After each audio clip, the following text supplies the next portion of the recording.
Hey everyone, it's Realtor Josh Kepke with Vancouver Real Estate today. I'm so excited because today we have Brandy Kawulka, who is a general contractor, and she's going to share with us some of her experience working on heritage houses in Westminster, some of the trends that you can expect for 2021, and all the things you need to know so you can really live who you are in your space at home. So stay tuned and we'll get right into it. So hi, Brandy. Thanks for coming with that over and chatting with me today on Zoom. Feels like it's been a while since I've done one of these, so I'm really excited. And maybe just tell us a little bit about your business and how long you've been in operation and how you even got into being a general contractor. And we'll go from there. Great. Well, thanks for having me on, Josh. Really appreciate it. And it's great to see put a face to the name, even if it is through Zoom instead of in person. Well, as you noted, I'm a general contractor, but obviously we all come to our fields in different ways. My story is that I started off as a ballet dancer and I lived in Edmonton, Alberta. And then I moved out here when I was 17 to pursue that career. And after being out here for a couple of years and doing the ballet stuff and all that kind of thing, it just kind of came to the point where I felt like, you know what, I'm one injury away from no longer having a career, even though I loved it and there was nothing wrong with my body at the time and I was doing well. And I just thought, I just need to get a marketable skill of some kind. And I ended up taking a tour of the BCIT campus in the trade end of it. And I started off in drywall and then I went into carpentry and pipe fitting and automotive and this and that and the other. And the last one I actually went into was the joinery department, which is cabinet making or woodworking. And it was like the moment where the sun shines through the window at the right way and the dust filtered and whatever. And I thought, you know what, this is the one for me. So I ended up taking a 7-month entry-level trade training course. They call it a foundations course now. It was something different back then. And before I even finished the course, I think it was like a couple of weeks before, I had a job ready for me right as soon as I got out. And from there, I never stopped working. I worked in a few different shops, mainly on the shop floor. I did a lot of assembly. I did some breakout and machining and all that kind of thing. But throughout the different shops I worked in, I did my apprenticeship and I got my Red Seal ticket. So I'm a ticketed joiner. And way back when the BCIT and the program that I was in, my husband and I met. So we dated from there and the rest is history, as they say. And he is also a really great woodworker and his path was slightly different, but obviously through time we were together. And we ended up starting our own little shop called Would Be Art. And it's basically I call it a 1.5 man show now because I'm not in the shop very much anymore. So he was on the tools for a really long time and I was sort of still working at a shop and I ended up doing some project management in the office and I learned to do a little bit of AutoCAD and then we had a couple of kids. So I stopped working in like a punch out, punch in kind of clock way at a business and supported our business 100% with what we were doing. And just gradually through time, our clients kept on asking us for more and more services. And can you help us with the drywall? Can you help us with an electrician? Can you help us with a plumber? So by the time both of my kids were well into their elementary school time, I just thought, you know what, I can totally do this. I can project manage all of this sort of stuff because that was sort of what I learned in one of my jobs. And I thought, you know what, let's just hang the shingle out and let's do some contracting here. So we ended up taking on a lot more projects that way. And just helping people out initially. And then it just gradually grew and bloomed into what we call now Would Be Art Renovations.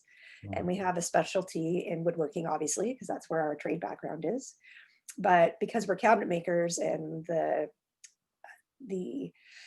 I guess the attention to detail that you need and the precision that you need for it translates right through from what I feel sort of the finished project. So I kind of reverse engineer it and I figure out like where are those little things that are going to happen that, the transition from one area to another and how those are going to be impacted along the way so that I can provide guidance to say our carpenter or whomever so that at the end of the day, when we get into doing all the finishing, that it all looks really nice. So I think from a trade perspective, going into general contracting, and joinery was a good route for us to take.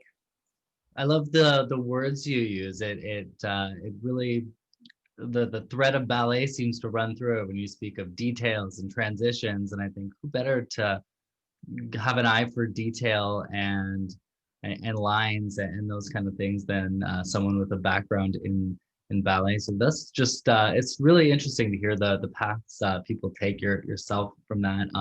A past guest we've had on, my friend Ellie, is she was a journalist and became a carpenter herself, and she said joinery seemed just to be too complicated for her legs, and so she went on to a different um, field of general contracting. So very cool, or carpentry anyway. And what are some of the experiences that you might share with us for someone who's thinking of following in your footsteps to get into the trades and go through those BCIT programs and apprenticeships, and or even someone thinking of starting a business with their partner and spouse? What's it been like? What's the journey been? Well, that's a lot to unpack in that one question. We've got a lot of So them. let's go back to getting into the trades and Yeah. all that kind of thing.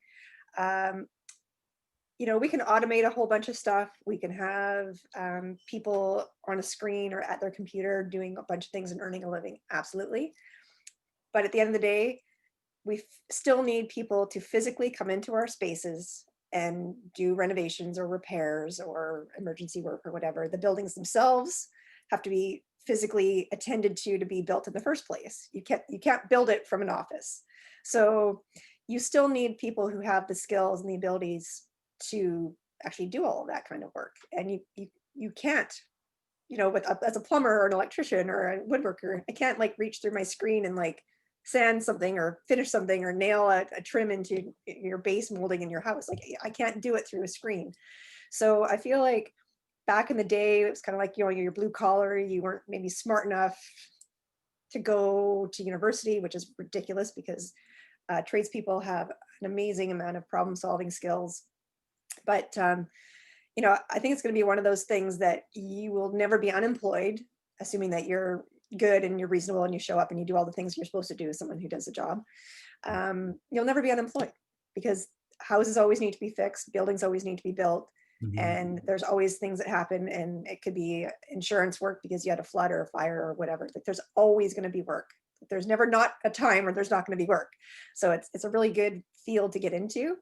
It's really great for those of us who like to work with our hands, who don't want to do the same set of four walls every day. There's always something different. If you're good at problem solving, you're creative, all of those sorts of things, they really all do play well with a trade career.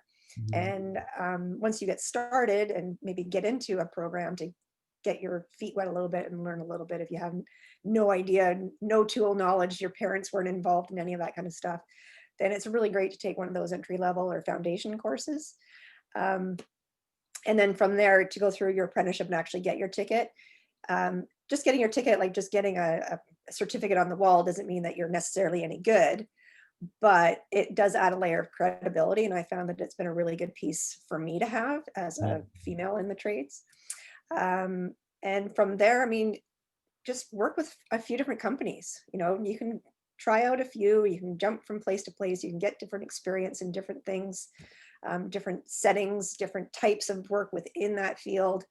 And after you really get a good lay of the land and that sort of thing, if you do want to start your own business, then at least you have a good foundation. You understand how a few different people do what they do, and maybe take the good and the bad and like figure out your own mix of how you want to run your own business. That said, running a business is not for everybody. I'm sure that those who are entrepreneurial in nature listening to this would be in agreement with that, with the fact that there's all the other hats that you put on. So you've got your marketing and your sales and all of your back end, invoicing and all of that sort of stuff, as well as doing the job that you do. And then if you have staff, now you're managing those people, and oftentimes you need to look at how you can work on your business instead of in your business. But when you first start, you're doing all of it. So just be prepared for like a lot of work, especially in the beginning, and then see how you do and how you grow. And next thing you know, you could, be a thriving business that you really enjoy running. So true, so true. Someone told me once it's yeah, you get to pick your schedule and when you work, and it's just you picking which 12 hours of the day you're working. Pretty much, yeah. Now, as far as the second part of your question goes, in relation to working with your partner or your husband, in my case, it has its pitfalls for sure. The beauty is that we don't work side by side all day long. Mm, Um, and also, I guess because I come from a trade background and it's the same trade, we speak the same language from that standpoint. So if we're looking at detailing, how to build something or whatever, at least we're talking the same language. Like mm, we know, it's not like, an accountant trying to talk to somebody about how to do some plumbing. Like because we both come from the same trade, even we can talk yeah, the same language. And I think we both have found that we can definitely, I guess, have that Chinese wall between, our work lives and our personal lives to a certain degree. And takes a little bit of doing to make sure that, you don't always talk about work all the time. yeah. Like say we go out for dinner or something, it's like, hey, this is a non-work conversation. Mm, Then you're like, oh, what are we going to talk about now? But yeah, yeah. overall, I think we found a good sort of mix. And Mm, the way our business is sort of flushed out is that he has been primarily the guy on the tools, and I'm primarily the person on all the admin. mhm. Which isn't to say that I can't jump into the shop, or if I'm on site, I can, install base trim and do all these sorts of things. But because we even work in two different spaces, even though it's the same business, I think that is definitely helpful. But again, because we have that same sort of language or that vocabulary, we can definitely talk about what we do quite easily, as opposed to trying to explain to someone or teach them about what it is, what that terminology means before you can even get into the problem solving aspect of different things. So for Yeah. us, it's worked out really well. We've been at it for 20-ish years. So, Wow. you would think that by now we would have had it figured out, right? Oh, I think the other thing too is that if one of us has a really strong idea on how to tackle something or where to go as far as the creative problem solving aspects go, the other person just goes, okay, you just run with it.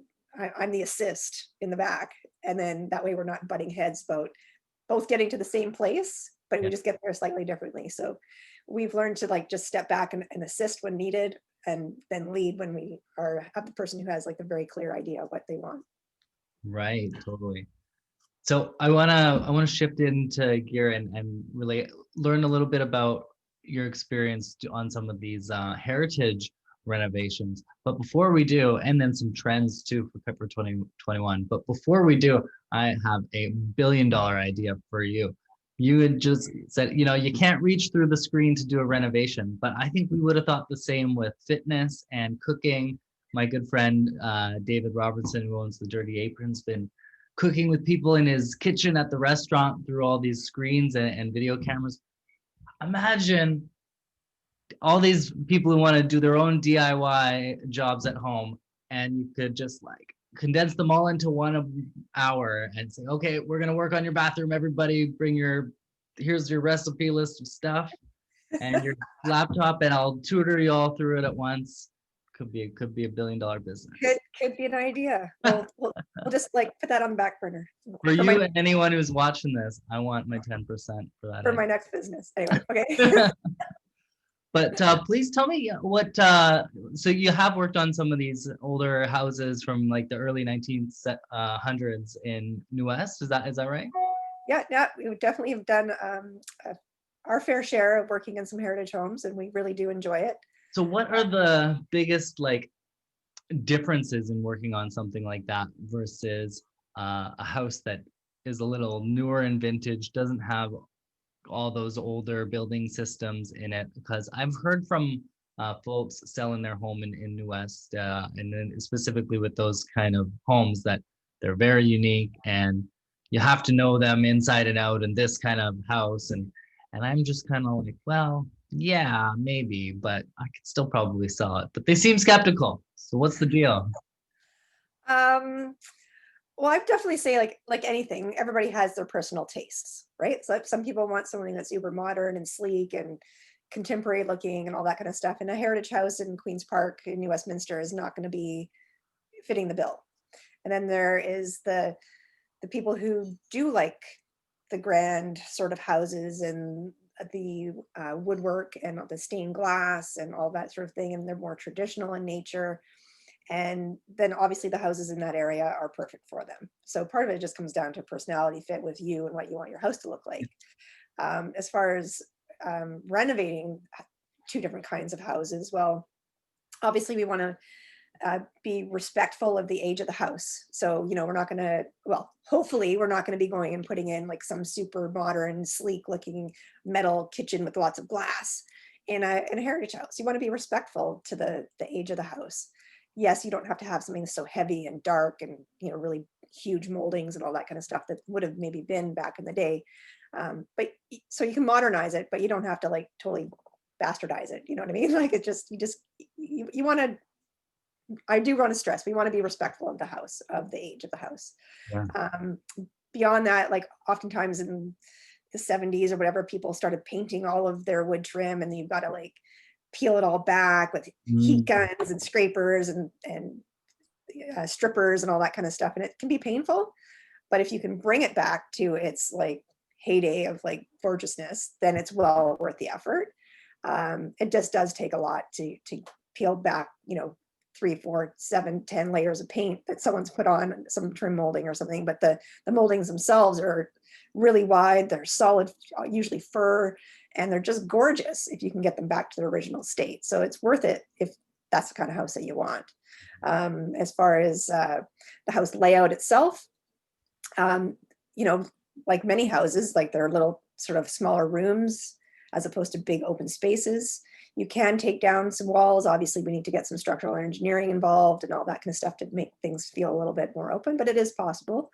But I would just say, generally, you're going to either love it or you're going to hate it right from the start. So if you're someone who, again, wants something super contemporary, you wouldn't even look at a heritage house. But I mean, honestly, you walk up to those things and you're like, wow, it just feels so grand. And the lobbies or the vestibules when you first come in, like you just feel like you're coming into a really impressive house. You know what I mean?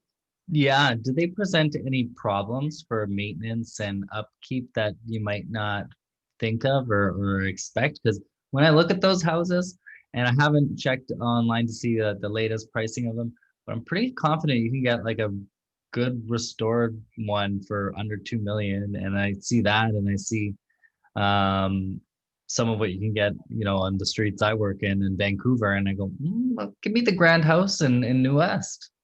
Yeah. Well, again, depending on your geographic area, obviously there's different price points. So like on the west side, for instance, is, you get a tiny little house that's, a tear down practically on a tiny little lot, and it's going to be more than the house that you could buy that's a grand dame in Queen's Park. So, geographically, you can't really compare sometimes. But I would say from a maintenance standpoint, oftentimes those houses had, shingles on the outside. They've been painted. To maintain the paint on the outside, you need to probably do it every 5 to 7 years or so. Okay. So, that might be a consideration. And oftentimes, they have other little details and things that, maybe you would need to pay a little bit more attention to than just some hardy siding, like cement board or hardy board siding that you never have to touch. Well, that's a great point, because we just don't have that product on the west side for the most part, because New West is like our oldest municipality in British Columbia. So it's only natural that the houses from there are going to be older. And then you come onto the west side of Vancouver, you push above 16th Avenue, and that stuff is very young in comparison, because that was all trees when they were building those houses in New West. Sure. And then again, same thing with like your hardwood floors and all that kind of stuff that are in the house. Every now and then you're going to have to resand them and finish them again. But I would argue that no matter what your floor is, I don't even care if it's tile, at some point over time, you're like 100 years from now, the tile you put in a house on the west side, you're still going to have to replace it. You're still going to have to do something with it.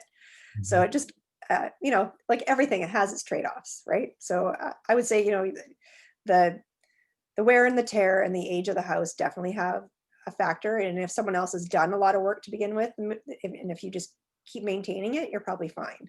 It's not Mm, going to go too nuts on you. But if you walk into something that is circa whatever 1950s, that was built in 1908, and nothing's been done since, yeah, you're going to have a big bill there to kind of modernize it to the point where you're, still respectful, but you brighten it up for 2021. yeah, that's fair to say for sure. It makes me think of my grandparents and even my parents who are of an older vintage themselves, and they would be ready to paint the house every year, and we just don't do that anymore. It's not like in our time schedules to do all this maintenance on the house for most of us. Yeah, Uh, well, I mean, I would say, we're all trending towards materials that are low maintenance, yeah, where, exactly. a house in the Queen's Park area would be a little bit higher maintenance. And that's partly what you sign on for when you buy a place like that. Mhm. Um, but this might be a good segue into some trends for 2021. That's exactly a great segue. But before we do, if you want to buy a house in Queens Park, US, let me know, and I will find And if you. you want to renovate one there, you let me know. There you go. So please let's jump into it. What do you see as what's got the cool factor for 2021? Well, I don't know if it's so much cool, but obviously, with the pandemic still ongoing, we've gotten sort of some calls for, um, maybe some upgrade to home office, or can we find a space in our house to put an office in? And one of the areas that, you can utilize would be maybe a closet space that you're not using, or you haven't really got a lot of function out of. We can put Yeah. a little desk in there, put some electrical in, another light, some shelving above, and all of a sudden, boom, you've got this little tiny functioning office. I mean, my desk here that I'm sitting at is not even 4 feet wide. Like, you can get a little office going, no problem. So that's definitely something, because so many more people are either sharing their space for work and going in only a handful of days a week or whatever. Maybe they're working all from home altogether. So definitely having a dedicated space that you can put your computer and all your books, and then maybe shut it away at the end. I think Mhm. that's a really important factor, actually, is to be able to signal to yourself the end of your day Yeah. and the end of working.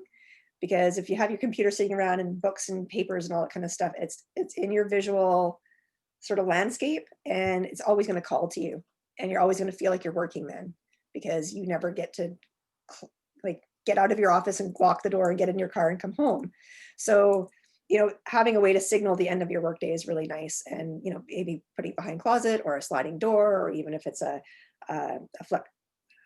loose screen Mhm. that you could use as your backdrop for your Zoom calls or whatever, and you just put that in front of your desk. It's like, go, we're closed now. Right. So I think that's a really important thing. Um, I also think that a lot of people are going to be looking to transform their outdoor spaces this spring, Yeah. because we're spending a lot more time at home. And how can we get the inside outside factor going on? How can we expand our living space and make it more comfortable? A friend of mine, actually, she's dubbed it the pandemic patio. Uh, Like, they set up even just a portable tent over their stone patio, and they have all the sides, and they've got some uh, patio heaters going on in there, and mhm. some heated blankets. And so they've basically created this 4-season patio that they get to use now. Mm. And it's lovely. Like, I've seen pictures, and they've really done it up well. So definitely doing a little bit more work on the outside, so you can create a zen space, so you can kind of increase the amount of square footage you have to enjoy. Yeah. I'd also say those basement spaces that we all seem to have that are not well utilized or not finished. I think a lot of people are going to be looking to incorporate those into their daily lives. So whether it's a media room, or maybe a fitness area, or Mm. even like where the office goes, basically trying to utilize every square inch of your home now, instead of just having it as a dumping ground. Yeah. Because we are spending so much time, and before we just go out, like, oh, we're out and about, and it wasn't that big a deal. Whereas now we're home all the time. So again, using every little square inch of your house and being really creative with it, I think is going to be a big trend in the new year. Um, and I think even with that, we'd be looking a little bit more at some multi-generational type space. Yeah.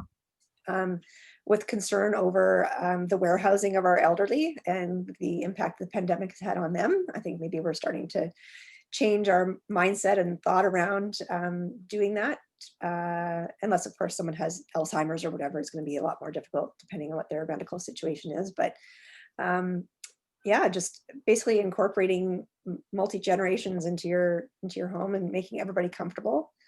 And with that, I would say a lot of aging in place sort of things would be instead of having a shower or tub, we want to transform or whatever into a shower only, so that you're not stepping in and out of a tub. You're not going to fall and break a hip.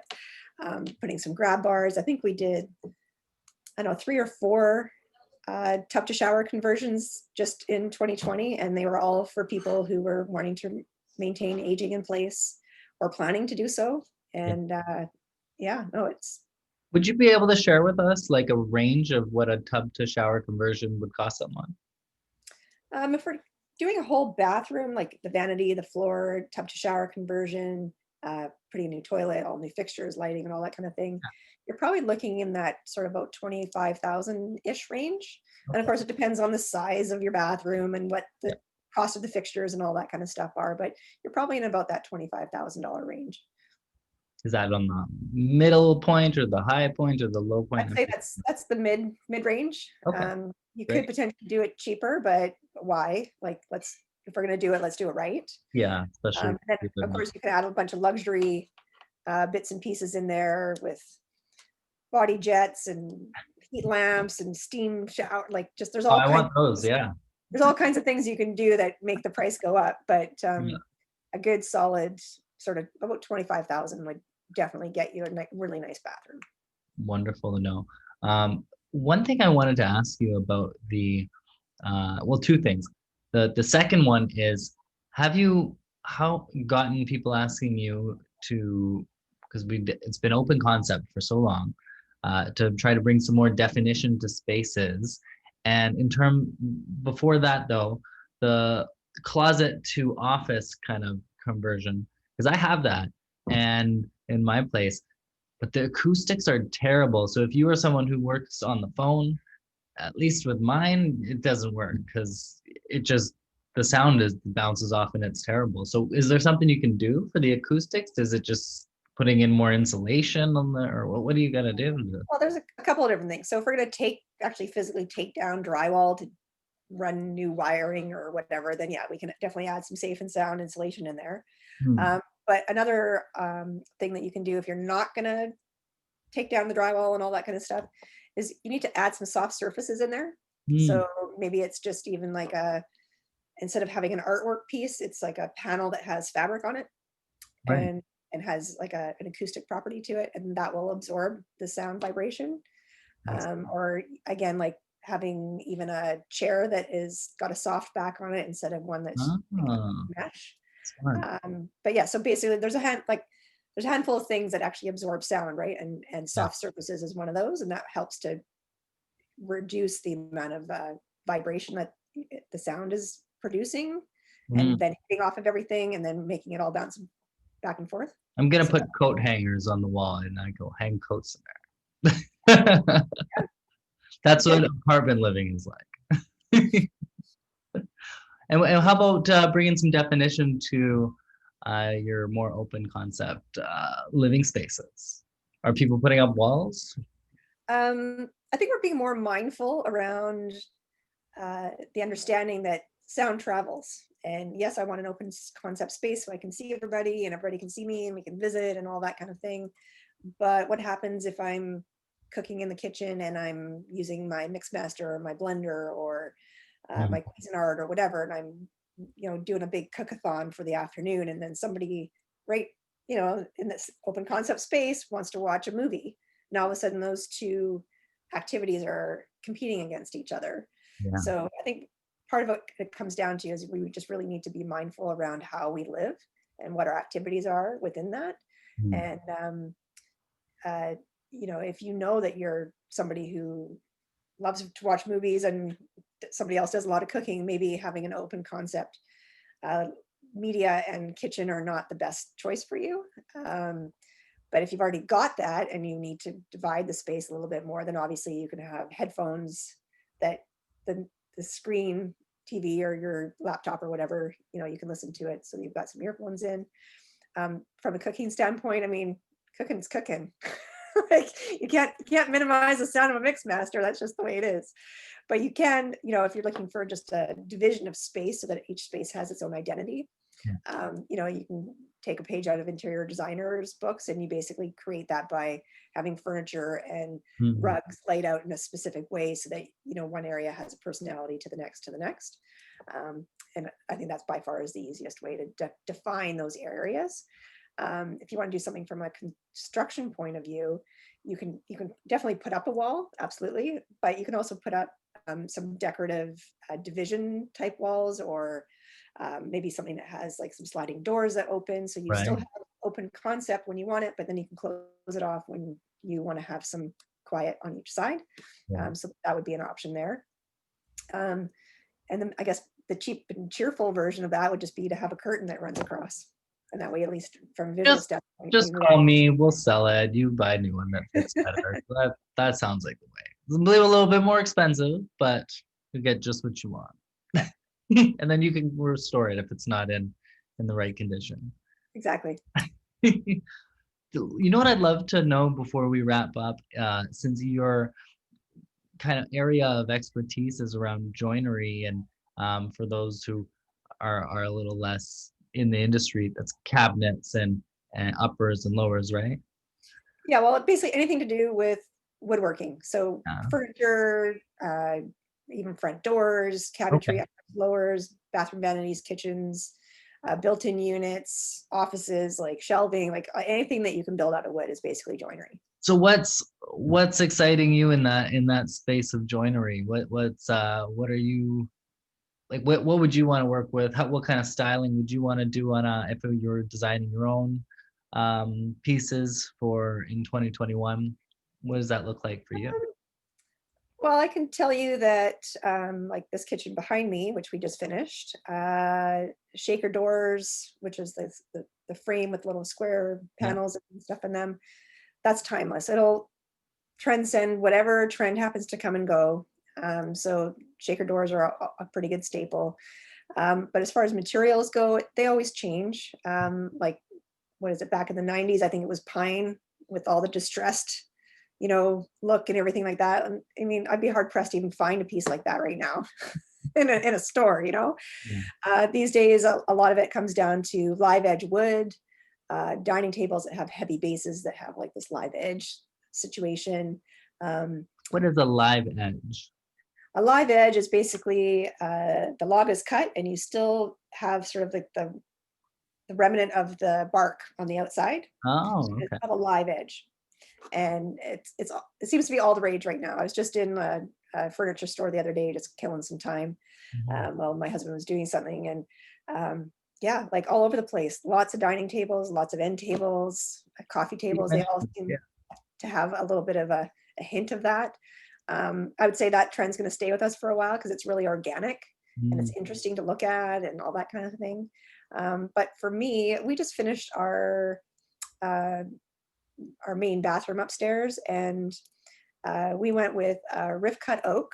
So it's obviously people know oak, but they seem to remember it from the 70s with those big green cathedrals in the kitchens, and it was like really dark and it was ugly.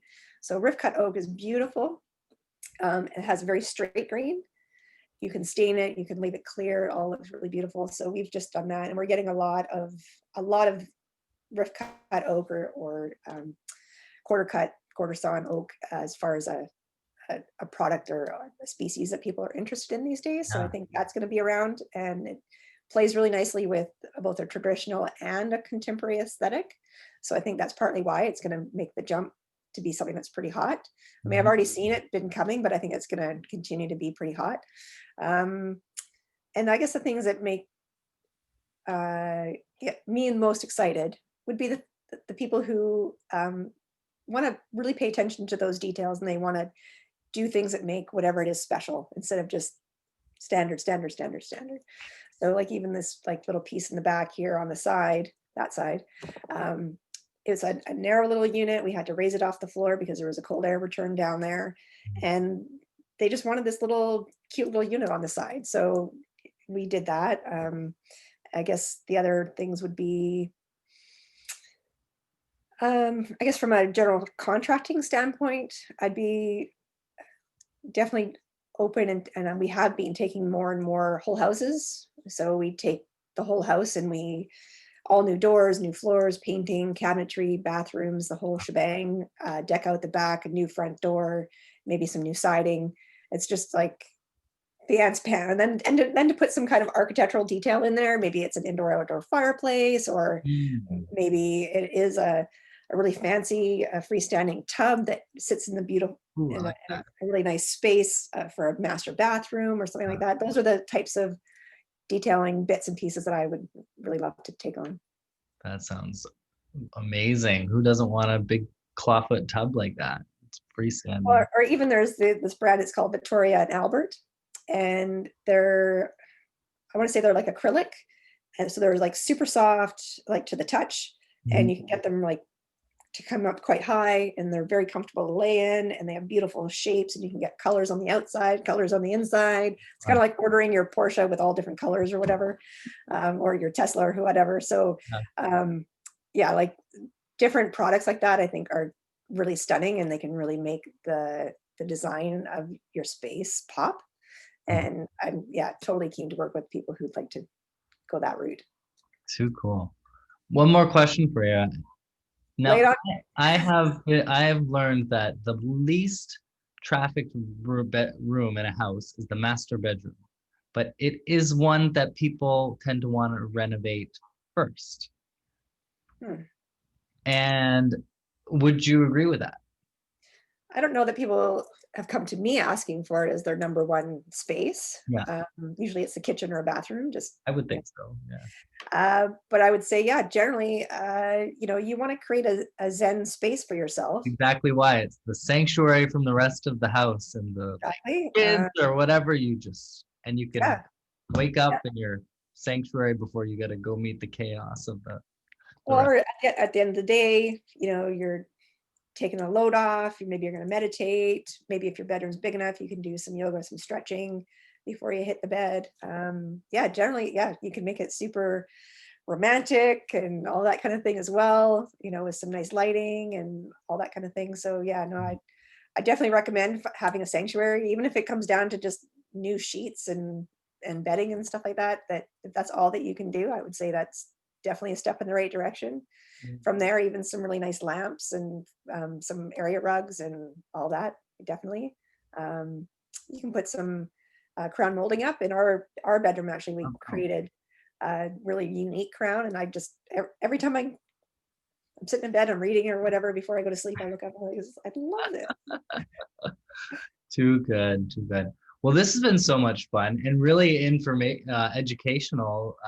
I want to know, like, what have I not covered and asked you that you want to share with the folks that might be seeing this video?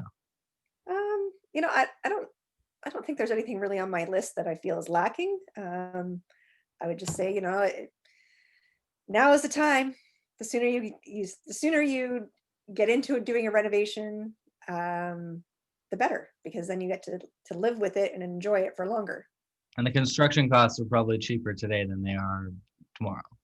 Yeah, absolutely. I mean, just a little case in point right there. Before the pandemic, standard 2x4, 8 feet long, Mhm. was, I don't know, at Home Depot maybe it was like 396 or something per 2x4. Yeah. Now it's almost $9. Wow. Yeah. That's And a handful of years ago, drywall went through the roof as well. So none of the costs are ever coming down. They're only ever going to go up.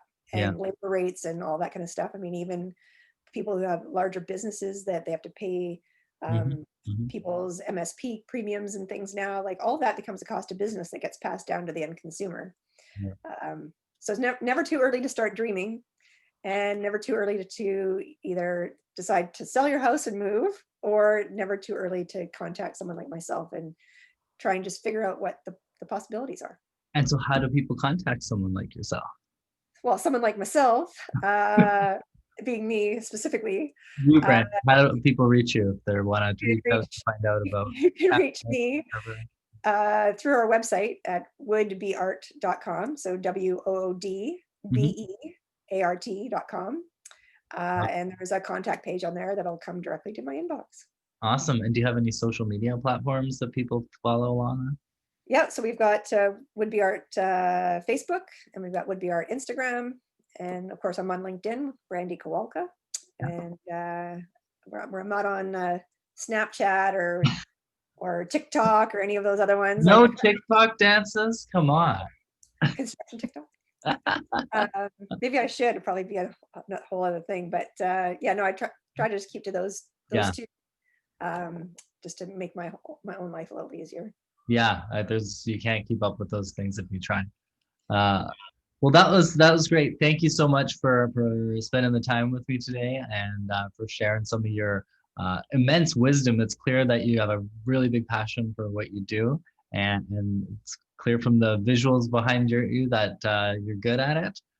So with that, I'll just say if you're looking for the fixer-upper home to go with the services, I'd love to help you find that. If you are wanting to change up your space, reach out to me at 604-313-9805. It's Josh Kepke with McDonald Realty, and visit us, vancouverrealestatetoday.ca, or on Instagram at Josh Kepke. So thanks so much again, Brandy, and you have a great day, and bye for now. All right. Thanks, Josh. Cheers. Cheers.